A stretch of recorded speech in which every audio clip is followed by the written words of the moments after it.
Good morning students. ఇక్కడ ఒక విషయం మీకు చెప్పాలండి పిల్లలందరికీ కూడా.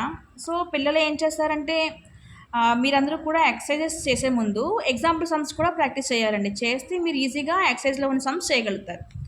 అయితే ఇచ్చిన తర్వాత మీరు లెక్క సమ్ రీడ్ చేయాలి. ఫస్ట్ ఆఫ్ ఆల్ మనం సమ్ చేయాలంటే ఆ సమ్ని మనం ఎన్నిసార్లు రీడ్ చేస్తే అంత బాగా మనకు లెక్క అర్థమవుతుంది. సమ్ ఎంత బాగా మనకు అర్థమైతే సమ్ అంత బాగా చేయగలుగుతాం.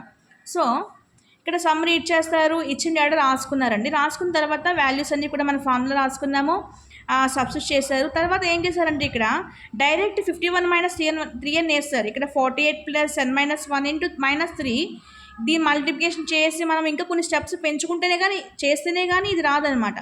డైరెక్ట్గా టెక్స్ట్ బుక్లో ఇస్తారండి, ఎందుకంటే చేస్తే ఇంకా స్టెప్స్ ఎక్కువ వచ్చేస్తుంటాయి. సో పిల్లలందరూ ఏం చేస్తారంటే ఇక్కడ ఈ స్టెప్ ఎలా వచ్చింది, మనం చేసిన లెక్క తప్పేమో, మనకు అర్థం కాలేదు, సో ఈ నెక్స్ట్ స్టెప్ మనకు సేమ్ ఇలాగే వచ్చేయలేదు అన్న ఆలోచనలో ఉండిపోతారు. సో ఎప్పుడు కూడా ఇలా క్యాలిక్యులేషన్ పార్ట్ వచ్చినప్పుడు మీకు ఏ మెథడ్లో మీకు వస్తుందో మీరు అది చేయండి. చేస్తే ఆన్సర్ సేమ్ వస్తుంది మీకు.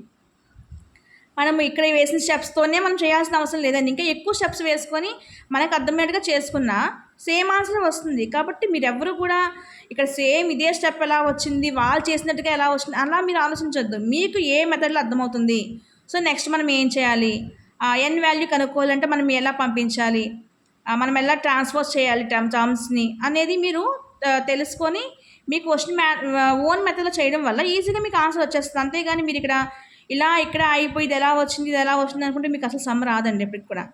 కాబట్టి ఇలాంటి క్యాలిక్యులేషన్స్ అనేవి మన డిఫరెంట్ మెథడ్స్లో మనం చేయొచ్చు. కాబట్టి మీకు వచ్చిన ఓన్ మెథడ్ని మీరు ఫాలో అవ్వండి, ఆన్సర్ సేమే వస్తుంది.